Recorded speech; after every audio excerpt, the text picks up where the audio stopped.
paper bag was heavier than usual, and Elaine had to shift her cane to her left hand just to press the doorbell. The porch was shaded, cool for late spring. Tulips lined the walkway in curated rows. Cassie had paid someone to plant them. Elaine could tell. She rang again. The door opened without warning, no greeting. Cassie stood in leggings and a charcoal hoodie, phone in hand, mouth already tight. Elaine offered a small smile and lifted the bag. "I brought the gluten-free crackers you said Maya liked." And the red apples, not the soft ones. Cassie didn't take the bag. She just stared at it like it was a fire hazard. "I told you," she said sharply. "I don't want random drop-ins, Mother." Elaine didn't flinch. "It's not random. It's Thursday. You didn't text." "I did," Elaine said. "Yesterday afternoon." Cassie exhaled through her nose, like patience cost extra. That wasn't confirmation. That was a suggestion. Before Elaine could respond, Maya's voice floated in from the living room. "Grandma!" The teenager bounded into view, socks sliding on the hardwood. She took the bag with both hands, smiling. "Thanks for the snacks." Elaine smiled softly, but Cassie stepped between them, hand on hip. "Maya, go finish your homework. We're having a discussion." Maya's face flickered, confused, then resigned. "Okay." She disappeared down the hall, the bag crinkling in her arms. Elaine moved forward. "I'll just put the rest in the kitchen." Cassie blocked her path. "No," she snapped. "You don't get to just walk in and pretend everything's normal. You don't live here. You don't run things." Elaine stood still. Her right hand trembled slightly where it gripped the cane. She adjusted her stance.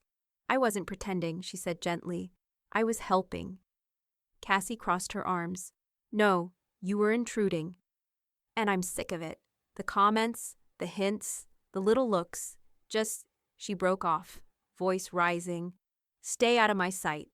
The silence that followed was too loud. From the corner, Jeremy sat on the sectional couch, half turned away, eyes fixed on his phone. He didn't say a word. Elaine looked at him. He looked through her. She gave one small nod, then turned. The door remained open behind her, untouched. She didn't close it. She walked down the steps slowly, cane steady, spine straight. Each footfall sounded sharper than the last. She reached the sidewalk, then paused, just once, and glanced up at the second-story window. Maya stood there, framed in gauzy curtains, watching.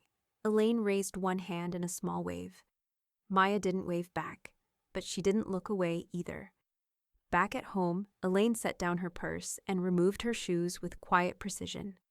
The house smelled like lavender oil and polished wood. Still, calm, safe. She walked to the dining table, pulled out a chair. Saturday then opened, the bottom drawer of the side cabinet. Inside, a maroon leather binder. She hadn't touched it since last summer. The tab read, "Estate, Current." She unzipped it, flipping past pages of neatly printed records. The second divider was labeled in her own handwriting. Beneficiaries. She stared at the first name. Cassandra Roth. 100%. She reached for a blue pen, not red, not angry, blue, and drew one clean, unwavering line through the name. Then closed the binder, folded her hands, and waited for the stillness to settle back in. It didn't, because even peace has an echo, and hers had just started to speak. Elaine didn't sleep that night. She wasn't restless. She wasn't fuming. She simply stayed awake. Awake the way a person does when something has clicked, clean, and final. By 6:14 a.m., she was sitting at the dining table again, slippers on, coffee untouched, the morning light stretching across the hardwood like it had been told to behave. The binder lay open in front of her, still maroon, still zippered, still hers. She flipped back to the page she'd marked the day before, the thick line of blue ink still drying where her daughter's name had once ruled the margin. Cassandra Roth. 100% gone. It hadn't even taken pressure. Just ink. Just intention. She turned the page slowly. Next tab. Asset directory. Cassie's name repeated like a rubber stamp. House. Beneficiary. Cassandra Roth accounts. Payable on death. Cassandra Roth. Safe deposit box. Co-access. Cassandra Roth. Elaine pressed her palm over the page. There was no anger in the motion, no shaking hands, just gravity. A door had been opened. Now it would be shut. At 9 a.m., sharp, the doorbell rang. Elaine opened the door to find Helen standing with her arms crossed and a loaf of something banana-shaped wrapped in wax paper. She stepped inside without waiting to be invited. "You look pale," she said, setting the loaf on the counter. "But not weak." "I'm not," Elaine said simply. Helen glanced at the table and saw the binder. Her eyes narrowed just slightly, practical curiosity, not surprise. "So," she said, pulling out a chair, "what's the plan?" Elaine didn't look up.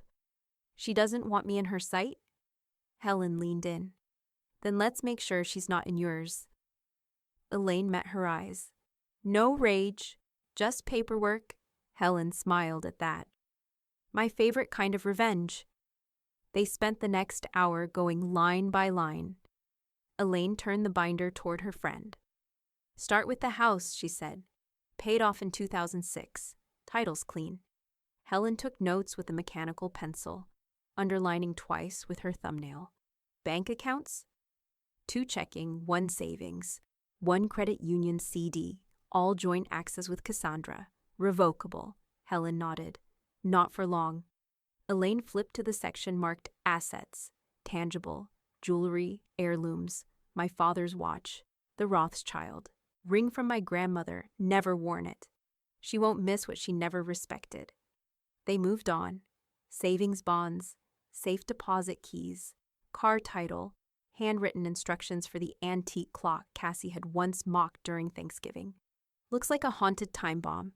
Helen looked up after the 3rd page. "She's in everything." Elaine nodded.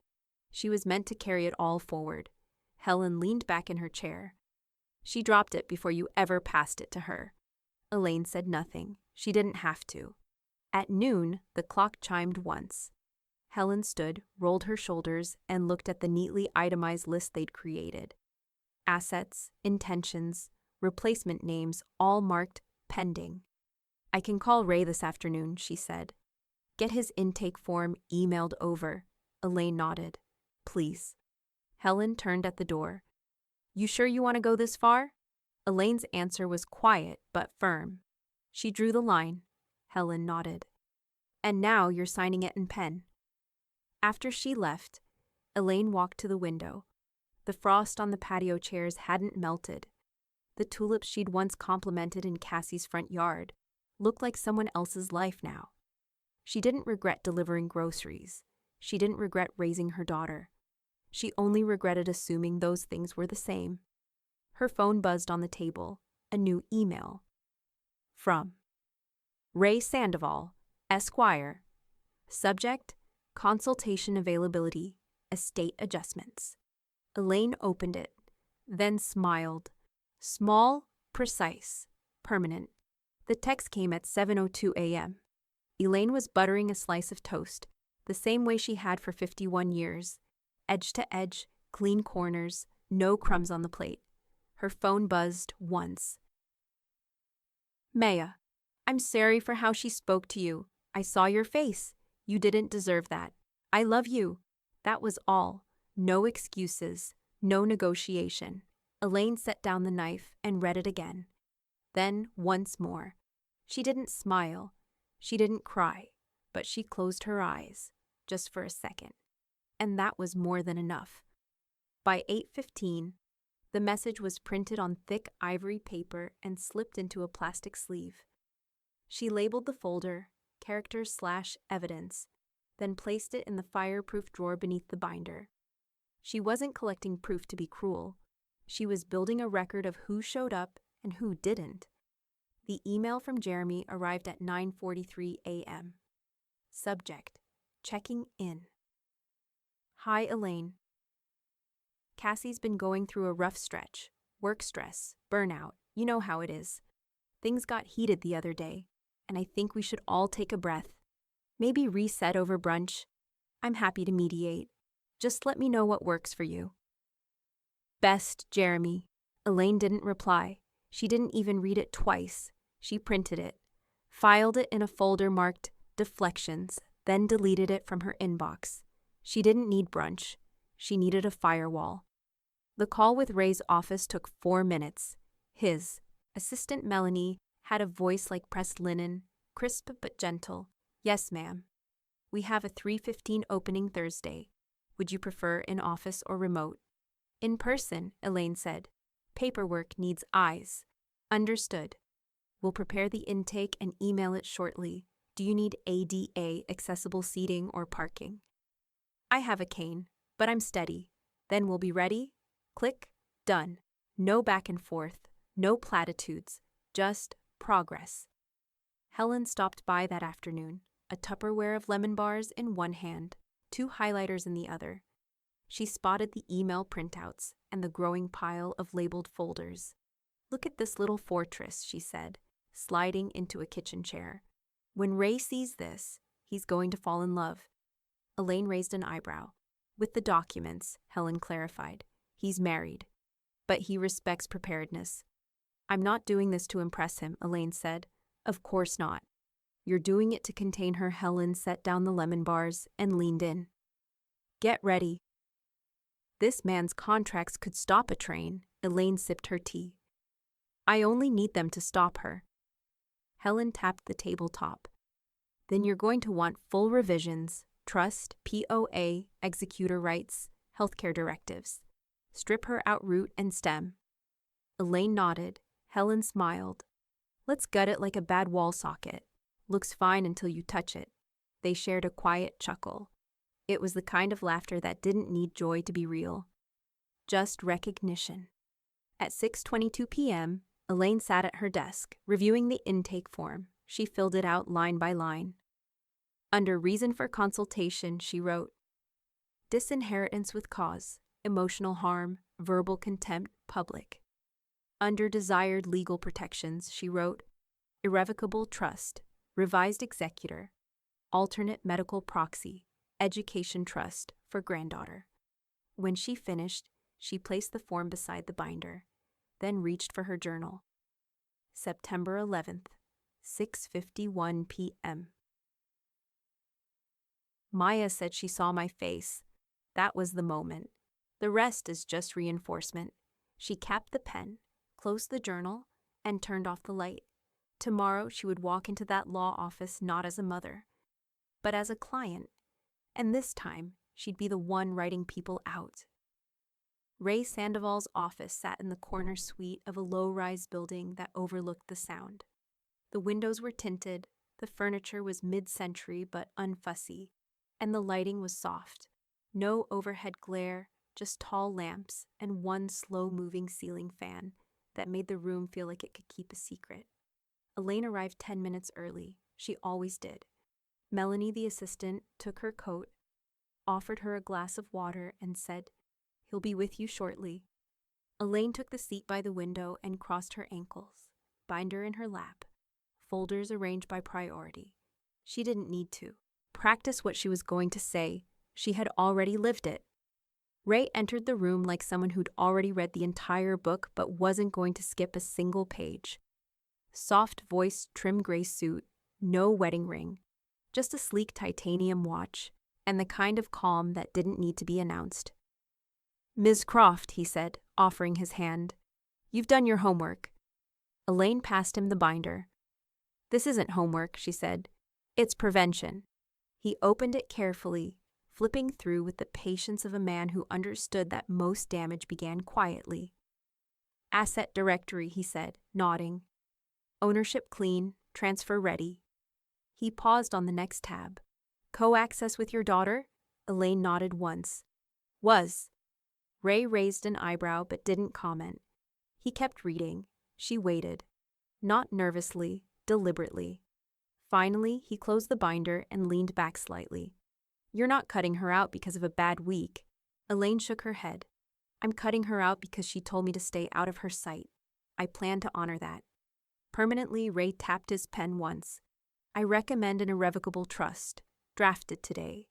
filed within the week, accompanied by a disinheritance letter, cause documented, witnessed, notarized. I want the paper to outlive the apology she's never going to mean, Elaine said. Ray smiled, not warmly, but with respect. Then you're in the right chair. They moved quickly. Melanie returned with a stack of intake papers, and Ray narrated each step without condescension. Power of attorney. Your daughter will no longer be allowed to speak on your behalf under any circumstance, Elaine initialed. Executor rights. She will not oversee your estate, regardless of timing, accident, or default. Elaine signed. Healthcare directives. Decisions will pass first to your named medical proxy. Elaine paused. That's Helen. She knows what I want. She won't flinch. Ray nodded. I'll add her immediately. He reached for the next form. And you mentioned an education trust? Yes, Elaine said. For Maya. Not to reward her, to reinforce her. She's a minor. She'll be 17 in December. The funds are to be held until enrollment. She gets nothing unless she applies herself, and who manages it? Elaine didn't hesitate. Helen, Ray made a note. That's unusual. Most people pick family. Elaine looked him in the eye. I did. He didn't question it again. The initial drafts printed slowly, page by page, from a small machine that made a satisfying click with every sheet. Ray placed them in front of her, neatly clipped. You'll receive bound copies next week. These are just the wet signatures. Elaine picked up the pen. Her hand didn't shake.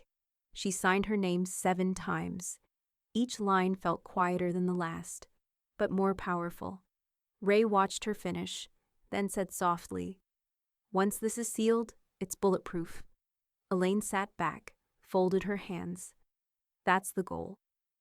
Outside, clouds gathered low over the sound, thick and pale like they couldn't decide whether to rain or just hover.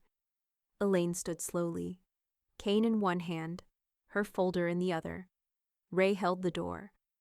We'll keep her name in the archive, he said, but that's all it'll ever be, a file. Elaine smiled. No need to archive her, she said. Just delete. And then she stepped into the hallway, already planning what to erase next. Elaine returned to Ray's office exactly 1 week later. Same time, same coat, same cane. But this time, her steps didn't hesitate. Melanie greeted her with a knowing nod. Everything's prepared. He'll walk you through the signatures. Elaine followed her down the same hall, but the waiting didn't feel the same. Waiting wasn't weakness. It was the space before the pen. Ray stood when she entered. His desk held 3 stacks of documents, each clipped with a silver binder, each labeled in discreet block font. He gestured toward the chair. Let's make it permanent. Elaine sat, set her cane gently against the side table, unzipped her own binder and laid it beside his. Ray slid the first stack forward. Irrevocable trust, he said, effective today. Assets listed by class. All transfers begin within 24 hours. Elaine turned to the first page. Her name was there, then Helen's, then Maya's, carefully notated with contingencies. Cassie's name didn't appear until the 4th page, a single paragraph. Beneficiary formally excluded due to repeated verbal abuse, neglectful behavior, and documented contempt toward the grantor. Elaine read the line 3 times, then signed beneath it. Ray moved to the next document. Real estate transfer. Primary residence placed into trust. You retain life tenancy. Posthumous ownership passes to the trust itself, not an individual. She initialed. Dated. Bank accounts, CD certificates, all reassigned under trust oversight. Trustee Helen Spears authorized for joint control upon activation. Elaine paused. No access until necessary. Correct, Ray said. No preemptive tampering. It's like locking the vault until someone else has the key. She nodded and signed. Jewelry, he said next, including heirlooms, appraisal certificates attached. Distribution directive filed separately. Helen holds the list, another signature. When they finished, Ray slid everything back into a single consolidated binder. "I'll file the certification with the probate court this afternoon," he said. "Digital copy to your email. Hard copy to your safe deposit." Elaine reached for her tea. "And if she tries to challenge?" "She can," he said flatly. "She's not a party. No standing. You've documented cause, mental capacity, and executor neutrality. No loopholes. No way." And Elaine leaned back. It didn't feel like revenge. It felt like safety. Helen met her back at the house. She didn't even ask how it went. Just placed her purse on the counter and opened the tin of butter cookies she'd brought. "Tea?" she asked. Elaine nodded. They sat at the kitchen table, both of them sipping from mismatched mugs. Helen broke the silence. "This isn't about spite." "I know," Elaine said. Helen met her eyes. "It's protection." "Exactly." They didn't toast. They didn't gloat. They just drank their tea and watched the light shift on the kitchen tiles like something had finally moved out of the way. At 3:48 p.m., Elaine's phone buzzed during a quiet moment on the porch. A text from Maya. Maya. "We had a free period and I couldn't stop thinking about you. Whatever you do, I understand. I love you." Elaine read it slowly, then again. There were no photos, no emojis, just 16 words. All of them enough. She didn't reply. Not because she didn't want to, but because some messages were better kept than answered. She slipped the phone into her coat pocket. Listened to the wind move the wind chimes Helen had hung last fall. Then quietly, she said aloud to no one, "She's still mine," and walked inside, just as the clouds began to roll back. The notary's pen clicked twice before touching paper. Elaine sat across from her in Ray's office. The will revision laid out like a quiet declaration of war. Legal, bloodless, final. The language was sharp, but not cruel. Ray read it aloud, each sentence deliberate. "In the event of my death, I, Elaine Marion Croft, declare the following. All rights, property, and residual assets shall be distributed in accordance with the irrevocable trust established on September 18th. No additional claims shall be honored. The individual known as Cassandra Roth is to receive no portion of the estate, in full knowledge and documentation of this decision." Elaine nodded. "Add that phrase." Ray glanced up. "Which phrase?" "In full knowledge and documentation of this decision," she repeated. He gave a short nod and wrote it in. She signed, twice, then watched as the notary affixed the seal, gold and embossed. A quiet sun stamped into permanence. Ray leaned back in his chair. Now everything matches. The trust, the will, the directives. "She's out," Elaine exhaled. Not deeply, just enough to feel the room shift. "Good," she said. By the time she returned home, there was a voicemail waiting. Jeremy. She knew it before she pressed play. His voice always hovered like someone apologizing for standing in the wrong line. "Hey, Elaine. Just wanted to follow up. I know Cassie's still pretty wound up, and maybe you are too, but people say things in the moment, you know? Maybe we can all just sit down. Brunch? No pressure. I'll cover the check. Let's just talk." Elaine deleted the message before it ended, then opened the deflections folder and added a note. September 21st. Voicemail, passive tone. Suggests reconciliation via brunch. No acknowledgement of harm. Ray had told her clearly, no reply needed. She's out, and Elaine intended to follow that guidance to the letter. That afternoon, she opened the cedar chest in the back room. Photos, albums, yearbooks, pressed flowers, postcards from a different life. She sorted slowly, deliberately. Cassie at 4 in a tutu. Cassie at 16 frowning at the beach.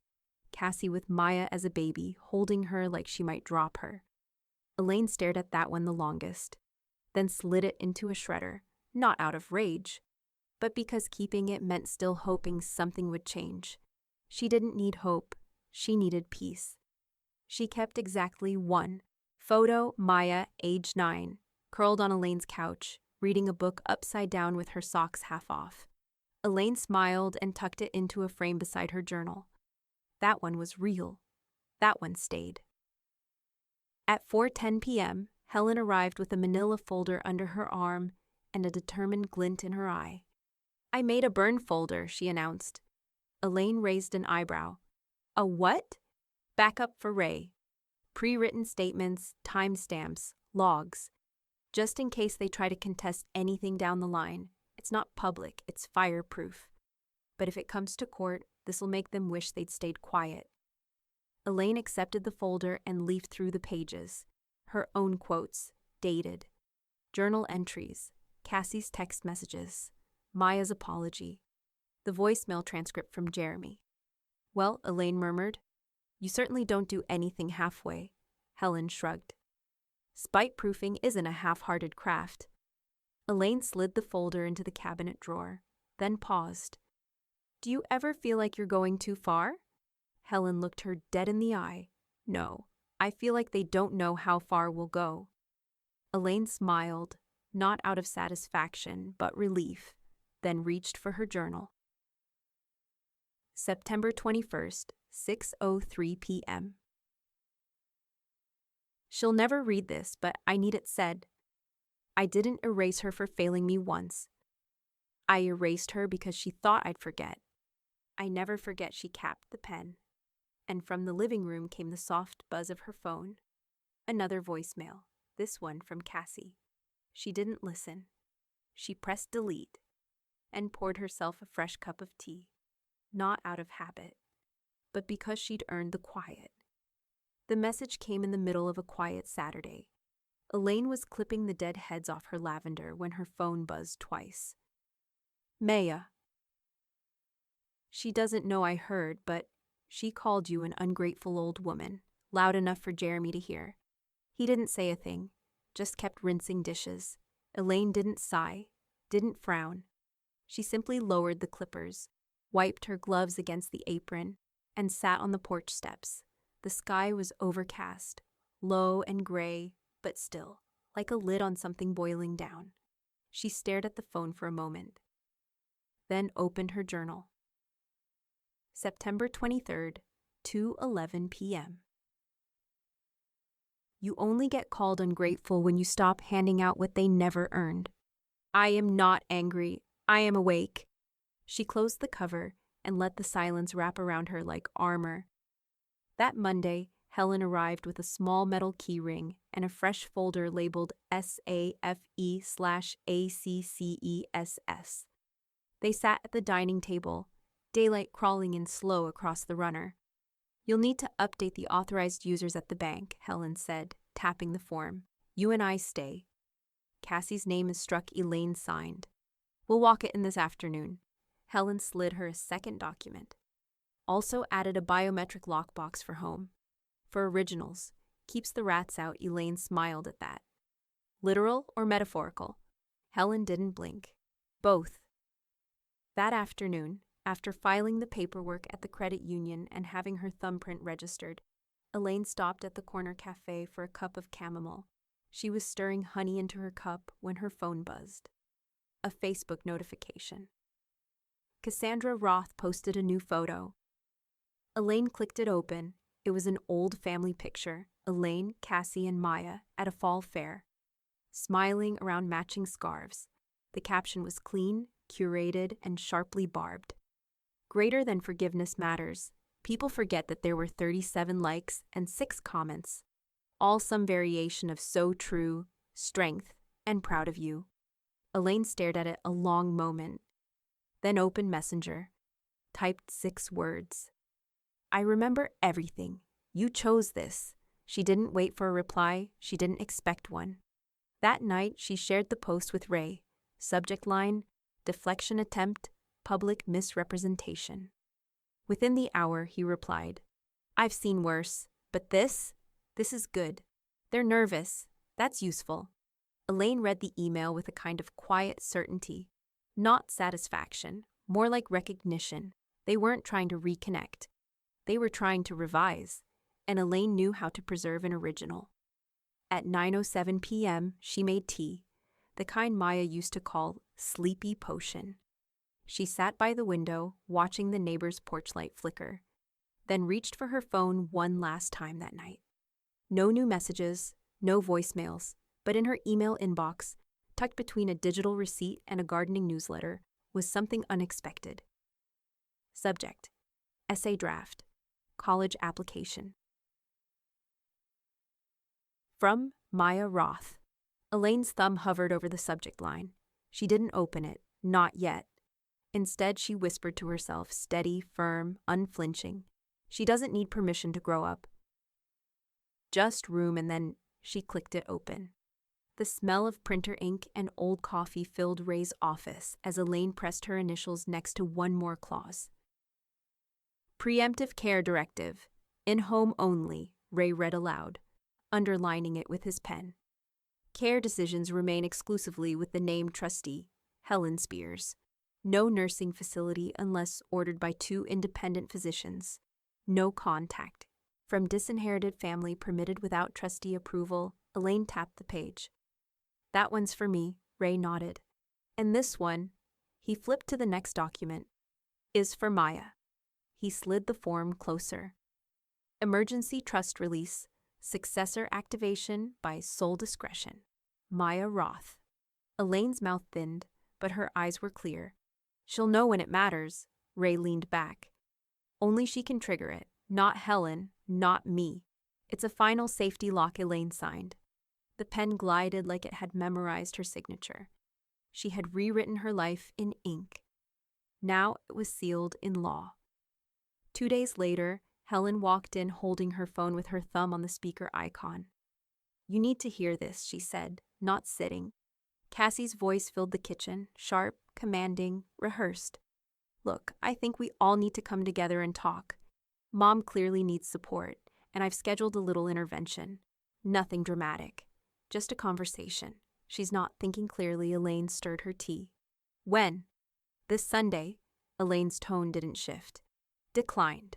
Helen smiled grimly. Thought so. I'll handle the RSVP. Elaine said nothing. She didn't need to. The knock came at 3:14 p.m. that Sunday. Elaine was halfway through a crossword.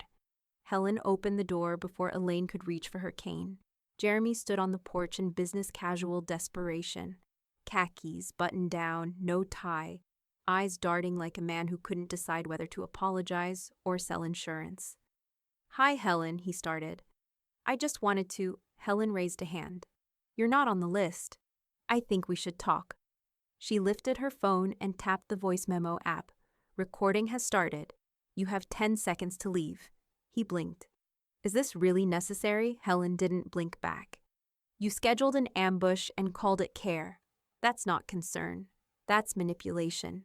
Jeremy looked past her, trying to catch a glimpse of Elaine. Helen stepped into his line of sight. Don't bother. She's busy not being controlled. Jeremy's face twisted, but he turned and walked down the steps without a word. Helen shut the door. Elaine looked up from her crossword. How'd it go? Helen cracked her knuckles. 3 across. Ejected without ceremony. 5 letters. Elaine smiled. Tossed. Perfect. That evening, a padded envelope appeared in the mailbox. No return address. Elaine peeled it open carefully. Inside, a glossy brochure. Sunny Acres Assisted Living. You deserve comfort. Photos of smiling seniors, warm lighting, and bullet point promises. Safe, staffed, structured. Elaine flipped it over. Handwritten in the margin, blue pen. It's not too late to make better choices. No signature. Helen walked in just as Elaine was feeding the brochure into the shredder. Junk. Mail? Elaine didn't look up. Garbage dressed like guilt. That night, Elaine sat at her desk with her journal open, the lamplight steady over her hands. September 25th, 9:03 p.m. They're trying to manage the version of me that doesn't exist anymore. Greater than I used to hand out grace, like coupons. Now they've all expired. She closed the journal and returned it to its shelf. The wind outside was picking up, rustling, unsettled. She walked to the front door, checked the deadbolt, and turned off the porch light. Then paused. There on the welcome mat was a second envelope, smaller, no markings. She picked it up. Inside, one photograph.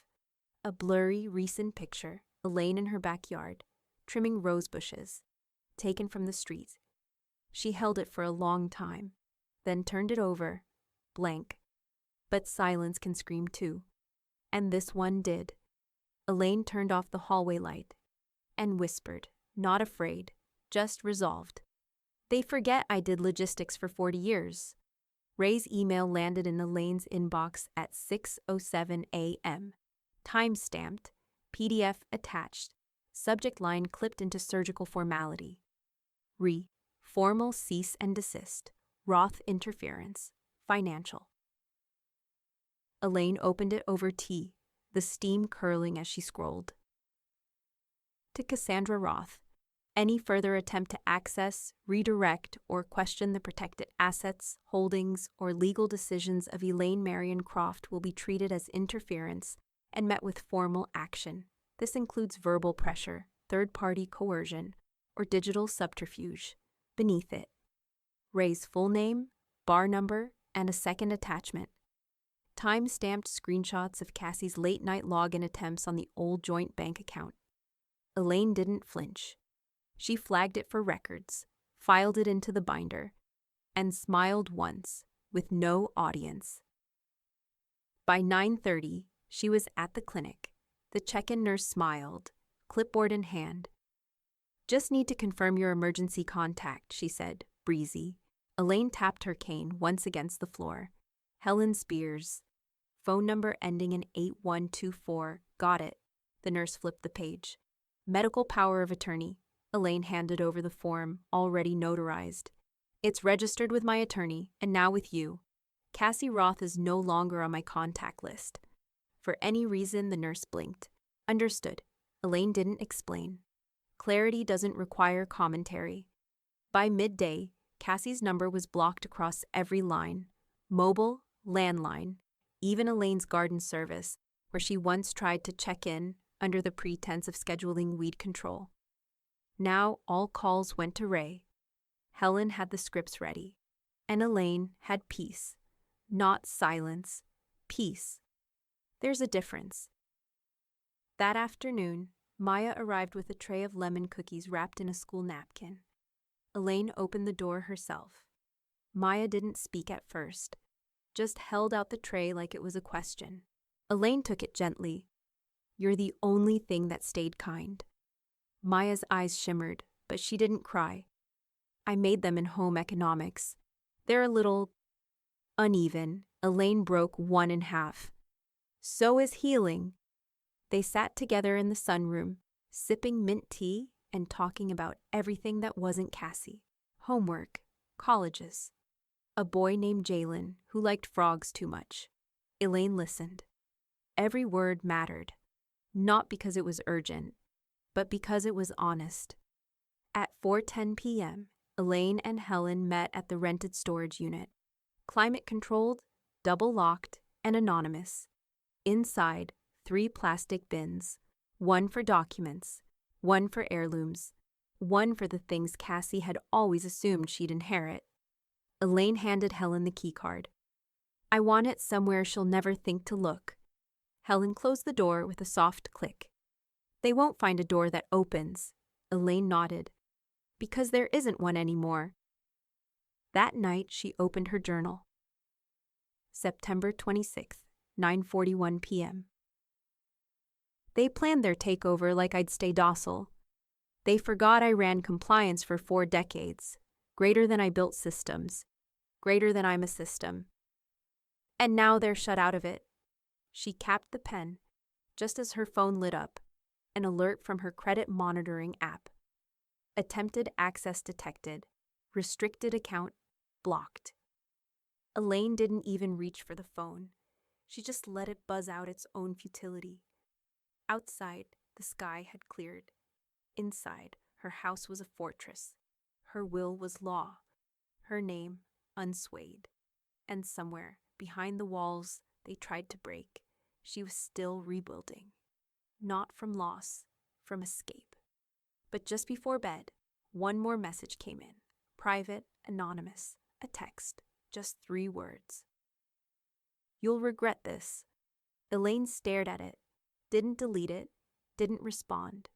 She added it to the file, then whispered to the darkness, "Too late."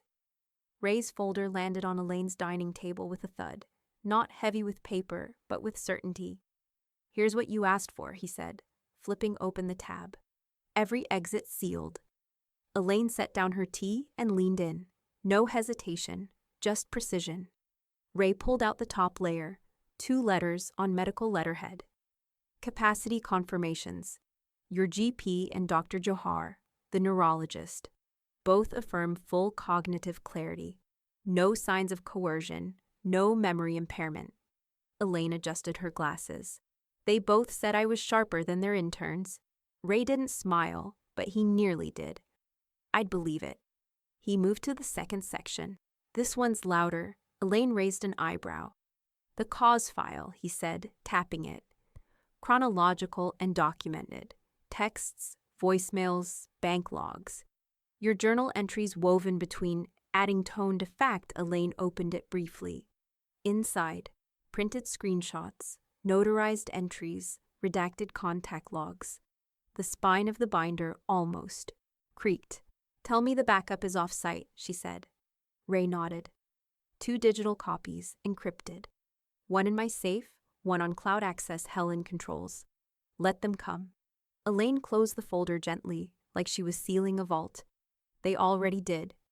He handed her one last document, Maya's statement, typed in 12-point serif font, clean margins, signed at the bottom in firm, careful pen. "I was there when she said it. Greater than I watched my mother dismiss my grandmother like she was nothing. And I saw my grandmother stand tall." Elaine read the final line aloud. It was not confusion. It was clarity. Her voice didn't tremble, but something in her chest finally loosened. "She did this herself?" "Completely," Ray confirmed. "Sent it last night. Didn't even ask if it would help. Just said, 'Grandma deserves a record.'" Elaine touched her thumb to the signature. "She's why I did this in the first place." The petition landed in probate court the next morning, filed under Emergency Intervention, Suspected Cognitive Decline. Elaine didn't flinch when she read the clerk's summary. Cassie had tried to wrestle back the house, the accounts, even the medical directive. "She's calling it love again," Elaine muttered. Ray filed the response packet with surgical speed. By the end of the day, the court had reviewed the documentation. The rejection was swift. Dismissed. No standing, no grounds, no hearing. Ray emailed the summary with a single-line note. "Greater than asterisk, it's locked. Let them scream." Elaine didn't smile, but she whispered back into the quiet kitchen. "They already are." Helen came by that night with her laptop and a bottle of elderflower soda. They didn't toast. They organized. Elaine opened her fireproof drawer and placed the rejection beneath the file labeled. Attempts failed, then slid Maya's affidavit into a new folder. Legacy witnessed. "I used to think I'd die with my name in someone else's hands," she said quietly. Helen looked up. "You didn't. You took it back." Elaine nodded. "They don't hold the pen anymore." Helen grinned. "Because they can't read the ending." That night, Elaine opened her journal.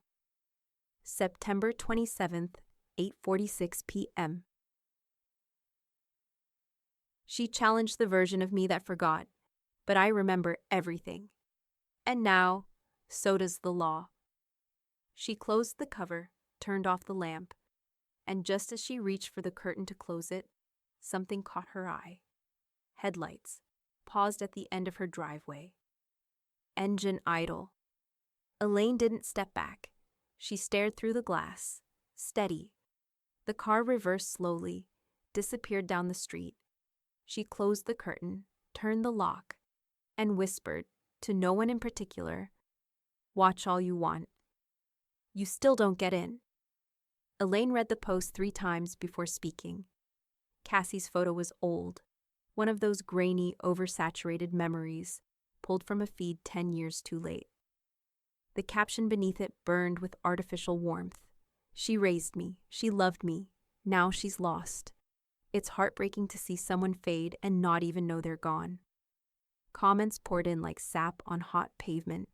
Slow, sticky, and impossible to clean up. Greater than "Stay strong, Cass." Greater than "Dementia's so cruel." Greater than "Sending love during this difficult time." Elaine didn't blink. She clicked print. Labeled the file "Reputation/Retaliation." Then attached it to an email to Ray. Subject line: false statement, legal breach, libel. Ray responded 43 minutes later. No pleasantries, no caveats. Takedown notice drafted, libel warning included. Will send in 1 hour unless you object. Elaine replied with a single word. Proceed. Then closed her laptop and made a note in her journal. She can't win back what she never valued, so now she writes fiction. By noon the post was gone, not edited, not clarified. Deleted. Ray forwarded the server timestamp. Removed at 11:42 a.m. under legal advisement. Helen saw it too. She stopped by that evening, a fresh loaf of olive bread in her hand, and a spark of something near vicious in her grin. They're unraveling, she said, post by post. Move by move, Elaine accepted the bread. They thought they were writing a comeback story. Helen poured tea. Turns out it's an obituary. And speaking of, Elaine sat down later that night at her desk with a fresh legal pad. The words came slowly, but not painfully. Obituary draft. Elaine Marion Croft, age 74, died peacefully at home, surrounded by the calm she worked her whole life to earn. Survived by her beloved granddaughter, Maya Roth. No mention of Cassie, no dramatic omissions. Just a complete sentence, a quiet truth. She printed a clean copy, then opened the green folder labeled Final, Private. Inside, prepaid cremation documents, preferred poem. The Summer Day by Mary Oliver, and a map of a cemetery plot that overlooked the Sound. She tucked the obituary in, then sealed the folder shut, not with tape, with intent. Helen helped her load the car with 2 boxes the next morning, one for the attorney's office, one for the funeral home. I don't want a public service, Elaine said plainly. Not even a reading? Elaine shook her head. Just the sea, the wind, a chair if Maya wants one. Helen nodded. And if the rest try to show up, Elaine didn't hesitate. Let them stand outside. They're used to watching from there. Later that afternoon, Maya texted from the library. Maya. Saw the post before she deleted it. People are sheep, but I'm not people.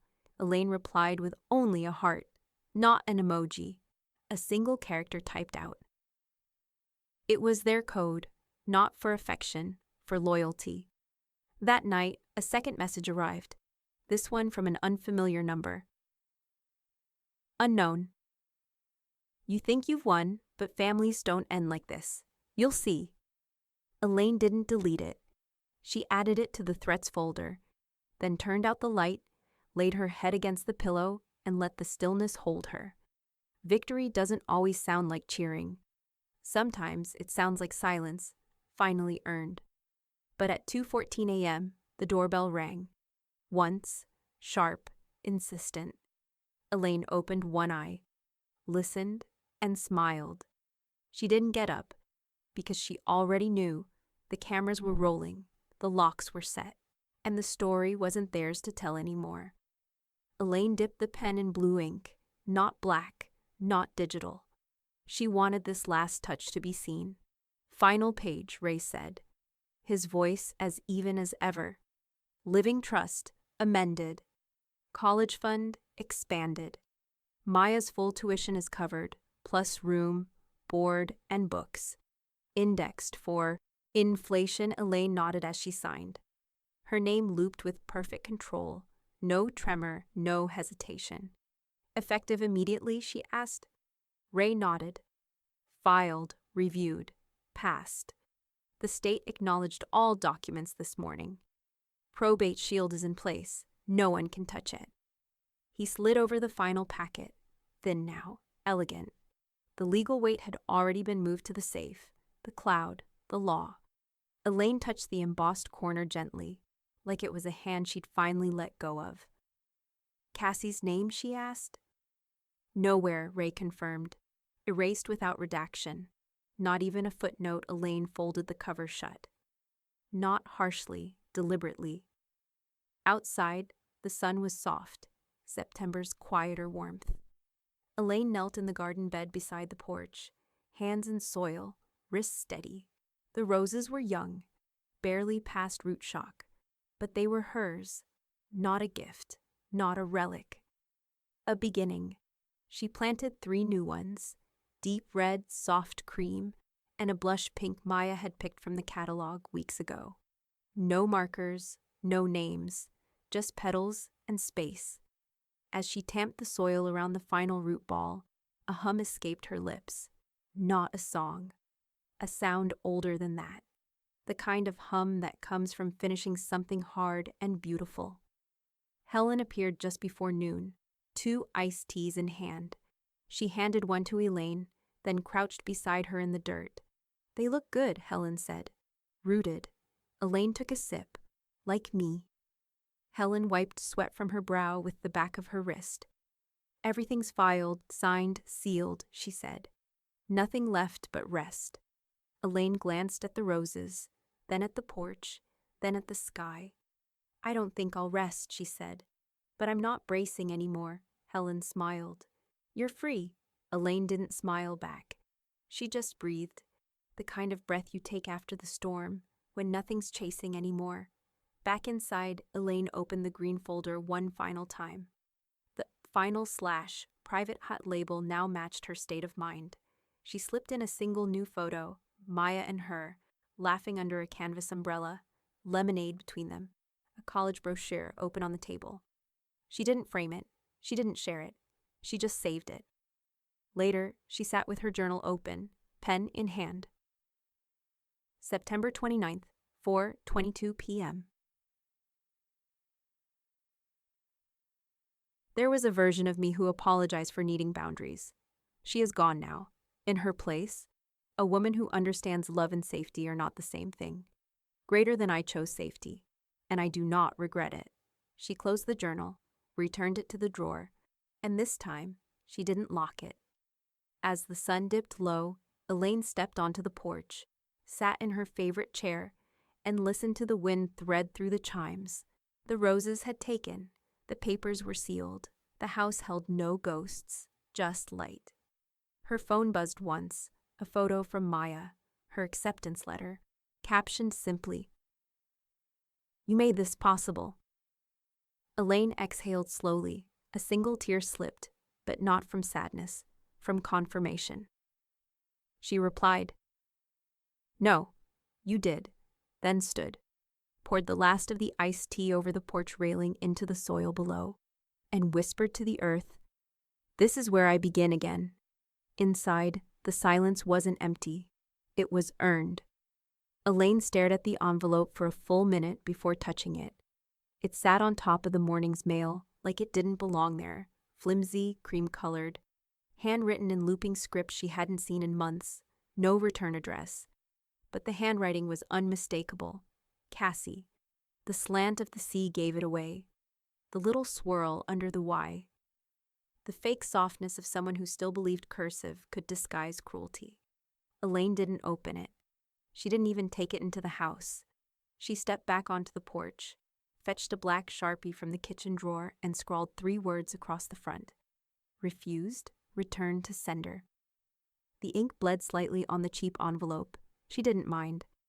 By 10:40 a.m., she was walking, cane in hand, envelope in the crook of her elbow, down the sidewalk toward the post office. She could have had Helen drive, or used the drop box near the pharmacy, but some things were meant to be done standing up, with eyes forward. At the counter, the clerk recognized her. "Morning, Miss Croft. You good today?" Elaine handed over the envelope without a smile. I'd like this returned. Unopened, marked as refused. The clerk glanced at it, then nodded slowly. Of course.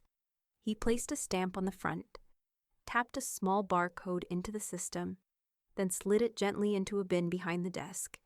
Elaine watched it disappear, then turned toward the door without a thank you. Some closures don't need politeness. Outside, Maya stood waiting near the bench. She wore a sweatshirt 2 sizes too big and held a paper bag that smelled faintly of cinnamon. Elaine raised an eyebrow.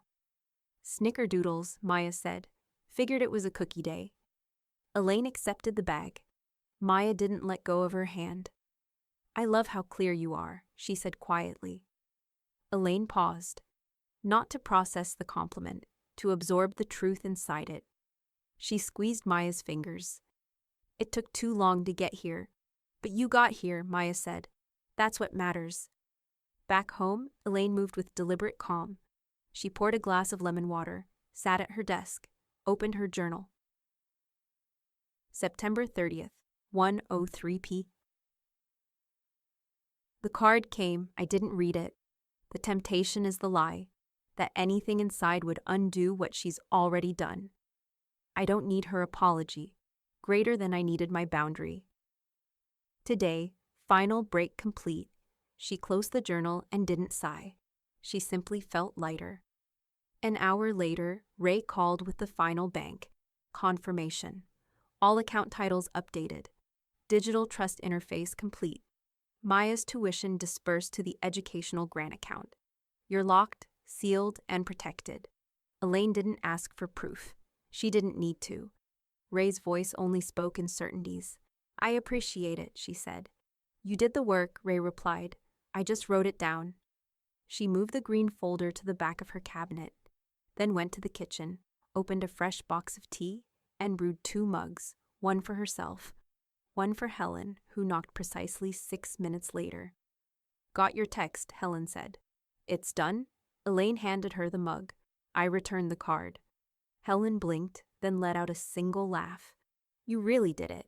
Elaine nodded once. I'm not breaking my own peace just to be polite. Damn right, Helen said, raising her cup. They didn't toast, but they drank like something had settled, like something had held. That evening, Maya sent a photo, a sticky note pinned to her dorm room corkboard. On it, in her neat, all-caps handwriting, no is a complete sentence. Elaine stared at it for a long moment, then looked out the window. The roses had opened. All 3 colors, bright and unapologetic. She whispered to no one, turns out so am I. And as the sun went down, the mailbox stayed empty, just the way she wanted. The email came at 7:16 a.m.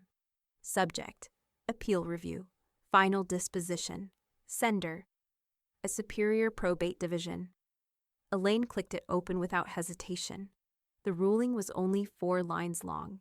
Appeal denied. No evidence of diminished capacity. All filings stand. No further action permitted. She didn't smile. She didn't sigh. She just exhaled. Like something that had been holding its breath inside her for years, finally understood it could let go. At 8:03 a.m., Helen arrived with a printout in hand and an iced mocha she hadn't asked for. Hot off the docket, she said, waving the paper like a banner. Appeal denied. Again. That's what, strike 3? Elaine took the cup, cool against her palm.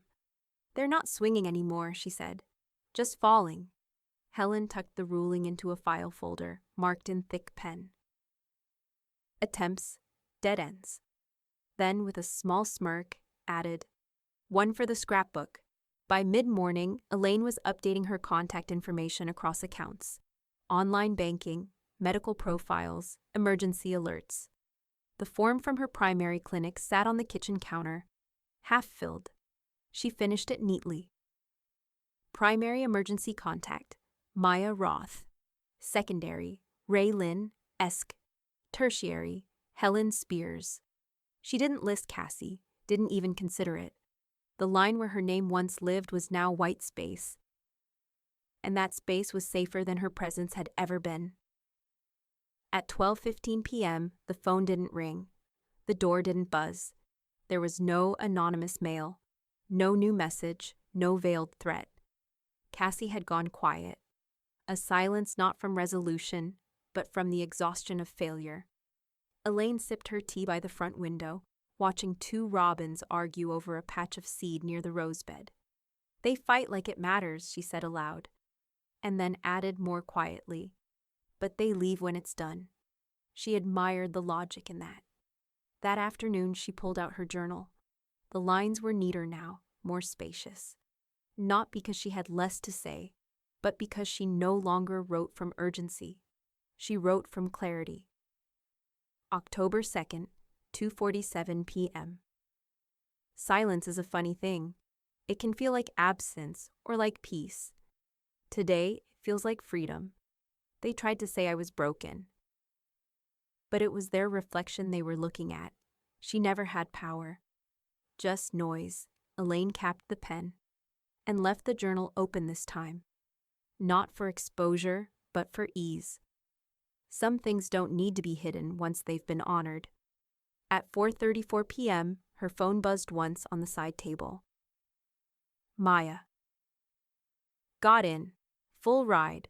The one I wanted. They called me resilient. I told them it runs in the family. Elaine didn't cry, but her fingers trembled around the mug. Not from age, from arrival.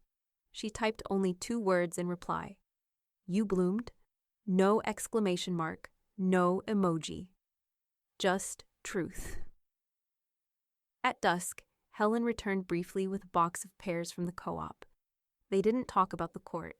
They talked about the birds, the frost coming early, whether Maya should bring gloves to school, or if that would make her look too prepared. Elaine laughed at that. Tell her that's impossible. No one's ever been too prepared, Helen smiled. Especially not you. Elaine looked out the window again, and this time, the robins were gone. The feeder was still full, and nothing felt missing. That night, Elaine didn't lock the drawer with the documents, didn't check the cameras, didn't brace. She made herself a cup of lavender tea, set a single pear on the windowsill to ripen, then sat quietly in her chair, not waiting, just being. Outside, the wind picked up again, gentle, not restless.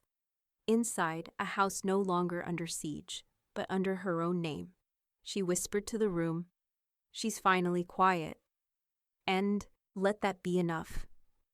Elaine wiped the shelf clean with a dry cloth before placing the binder down.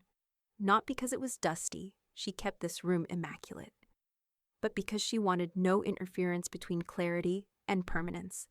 The leather of the binder was smooth, weighty, embossed with nothing but her initials, EMC. Inside it, the final notarized trust, the last revision, the proof of her mind, the evidence of her intent. She centered it on the shelf, stepped back, then whispered, "That's where you belong, not to Cassie, to herself." Helen arrived with coffee and new gossip about someone they both disliked gently. "I thought about getting you champagne," she said, handing Elaine a vanilla latte, "but this felt more you." Elaine took it with a grateful nod. Helen pointed to the shelf. "Is that it?" Elaine sipped, calm, dust-free. Final, Helen smirked. "How's it feel?" Elaine didn't blink. "Like clarity." She didn't say freedom. She didn't say triumph. She didn't need to. At 2:11 p.m., Maya appeared at the door with flushed cheeks and a backpack slung over one shoulder. "I brought you something," she said, holding out a glossy photo. Elaine took it, tilting it toward the light. Maya in her dorm, sitting on a window seat with her knees up, wearing that same sweatshirt 2 sizes too big. The one from the post office day, a new life behind her. A quiet grin on her face. Elaine stared at it for a long moment, then said, "That's who I was building this for." Maya didn't answer. She didn't have to. She just leaned in and rested her forehead against Elaine's. They stayed like that for a while, breathing in sync. After Maya left, Elaine placed the photo in her green folder, not labeled, not sorted, just kept. Outside, the wind picked up again. The chimes swayed gently, never clashing. Elaine moved to the window, watched the trees shiver, and thought, "Nothing is chasing me anymore." And then, louder in her mind, "Nothing is owed." She returned to her desk one final time, opened her journal, the last empty page waiting. She held the pen for a moment, then wrote, October 4th, 5:16 p.m. Peace looks like this: a home uncalled, a name unmentioned, a decision made and honored. They will tell their version, but this is mine. And mine is written. She set the pen down, closed the cover, ran her fingers across the spine, did not lock the drawer. There was no threat left to guard against. Helen texted later. "Want dinner?" Elaine replied, "Not hungry, just full." She didn't need food, she needed space, and now she had it. As dusk settled in, she sat on the porch with a shawl around her shoulders, tea cooling beside her. No calls came, no letters arrived, no second knocks. Cassie's name hadn't been spoken aloud in days, and even in Elaine's mind, it had gone from flame to ash. What remained was only truth, not the kind that gets shouted, the kind that settles. She looked at the roses, each one still blooming. Even the pale cream, the one Maya had chosen, seemed to lean toward the light. Elaine smiled, a small one, the kind that doesn't ask for witnesses. And just before she rose to go inside, she murmured, low, sure, final. My daughter snapped, "Stay out of my sight." So I made sure she never saw a penny. Then stood, left the cup where it was, and stepped into her house, lights still on, air still warm, and everything in its place.